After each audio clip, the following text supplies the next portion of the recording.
By a show of hands, do you believe convicts should be given the opportunities to repent, to change, to have a form of rehabilitation? Currently today, corrections does very little to help in this mission to change them, which is weird seeing how much money they actually get annually per year.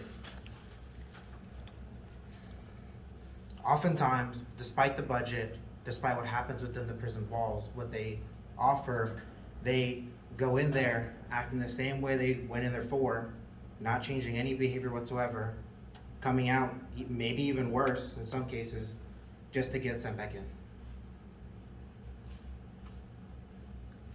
Introducing programs that are beneficial to them will not only decrease recidivism, but also keep our streets clean. I am currently working towards a criminology degree. I have studied corrections, and I have visited a few prisons to understand the culture within the walls. And through my experience, I hope I can gain the insight I have attained, and hopefully today with you guys, I can make something possible. And what I mean by that is increasing what this is and what the direction that it should have gone into. And by that, what I mean is during your taxes next year, or this year if you're late, or we slack occasionally, is by just simply increasing the amount you put towards corrections by just 2% minimum. That is more than enough, and if enough people do it, we can see a positive change within our correction system. Now, why is this a problem worth contributing to? As I explained in the current situations, that corrections is a very flawed system. And why is that? It's because of the fact that the way society has changed our views. We look at it differently now.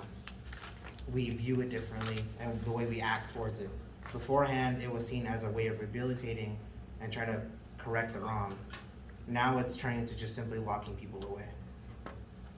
The recidivism rate in the US is between 60 to 70%. That means 7 convicts that go into the system will most likely come back within the first 5 years. And again, despite that massive funding, and I don't know if I clarified it, that's $80 billion the US spends annually a year on prison systems alone. The one problem that is seen is mental health. 40% of convicts currently incarcerated show signs of mental deterioration. 50% of people that were diagnosed previously before entering the system were actually restricted and never given their medication after incarceration. So problems progressed even further. Another issue is corruption. It's estimated that 3 out of 10 officers within the walls are corrupted, exchanging bribes and sexual favors for drugs, weapons, and even phones. With an increased budget, we can increase the hiring process, and a more efficient one can be implemented, luring out more certified individuals. Why would you want to even do this though? There's other programs, other ways you can invest your money that you could probably deem more beneficial. Education. We've all been through elementary, we've all been through middle, high, we've all known. I mean, as a kid going to high school, I had to buy my own instrument because they got budget cuts. That sucked. And while I understand, I completely agree that investing within education is an amazing idea, and caring for the future generations, there's more ways to care about the future generation than just strictly giving them money. By doing this way, not only are you also contributing to them in a different way, by helping keeping our streets clean for the day they will inherit it. Now that we understand the problem, what are the ripple effects that come from it? What's the cause? Again, like I stated before, it's just a change of view of it. Beforehand, we actually had ways to try to implement and change, rehabilitate people. We try to seek individual needs and try to make something of it. But lately, we've been dehumanizing convicts and instead turning our back on them, out of sight, out of mind. The big thing with that, turning our back on that, is it allows for corruption to flourish. We don't see a lot of the mistreatment that happens in the walls because no one's, there's no one recording it. There's no cameras in the walls. There's been, like Rikers Island was a really big documentary on Netflix.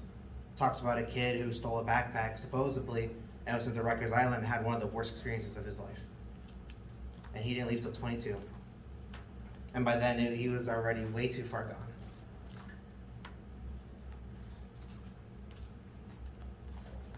Just to do an estimate, between 19% state, 10% federal, and 6% local of people are physically or sexually abused, according to the Bureau of Justice Statistics. Most of them being women. Now, a common argument is that this is an unsolvable dilemma. How can we hire people that actually have true intentions? And with that, it's a leap of faith. It's having faith in your people, in your person. The way you would increase the budget and hiring process is not only making it more specific to each needs, but also giving them the actual ability to have mental rehabilitation towards the convicts. We've seen it today, like, we ask should officers be trained to handle mentally deluded people. It's the same thing here. These people also care for others that may not seem on the spectrum, and they should be able to handle that. And increasing the budget will be able to hire people who should be able to handle that. They're not getting paid enough to do that.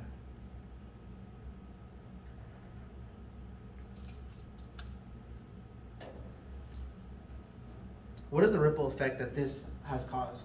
What is the effect of it? And it's the lack of beneficial treatment, and the recidivism is high, especially juveniles.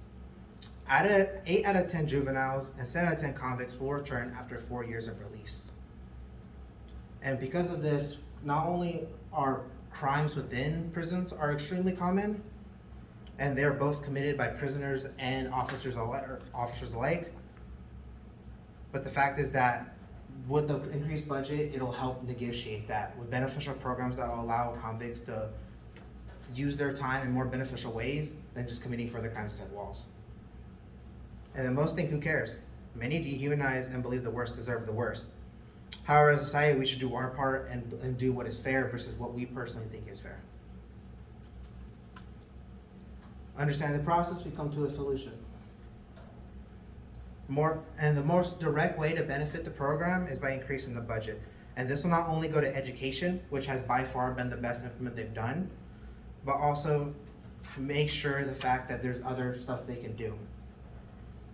And while understanding that education and retirement investments are also really good, 2% into the correction system would go a long way, which are hiring better officers, increase various health cares, and even offer programs that assist after they finally finish their service, which is where we see most of recidivism, as they have no way to sustain themselves after they leave incarceration.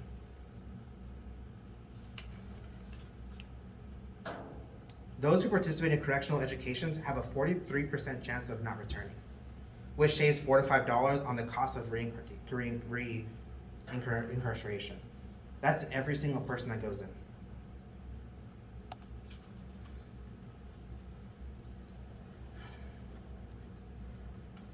The call to action. This is actually one of the groups that first graduated off of the BOP, which was a big investment into the school funding program, as long as trying to advertise it. A thing that's actually looked down upon is prisons, prison scholarships and degrees. That's seen even further down than GEDs, which is really unfortunate. And as a society, we should change. Education is education. But not only will investing in this increase beneficial programs, it'll also decrease really negative ones. Solitary confinement, private prisons are very negative practices that harm people more than they help. As a matter of fact, solitary confinement was introduced to deal with people that were crazy, while in reality they just had mental health issues that we aren't aware about and most likely never cared about. But because of this, we might have a chance to actually help people, as each inmate will have a unique plan suited for them. Either that's education, that's medication, that's health, or stuff like that. And here's what I want you to do, is by next year, it's just simply increase that margin by 2%. It goes a long way. I cannot stress that enough. And not only will it decrease recidivism, but it also, again, decrease the harmful use of practices. And many argue that why bother if it's just chances? These are all percentages. This is not guaranteed. And again, it's a leap of faith. It's something that we have to be better and be bigger people for.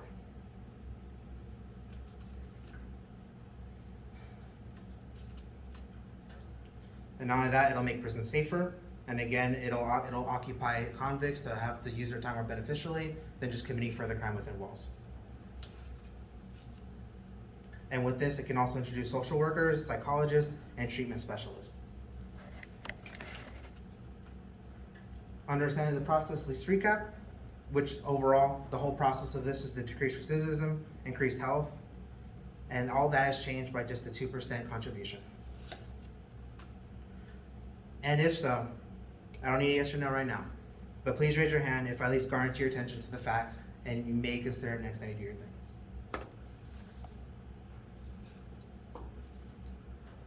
And just to restate that, this is bigger than just money, and this is bigger than just what I painted today. The streets, every problem we currently have in society will be inherited by our kids of tomorrow and future generations to come.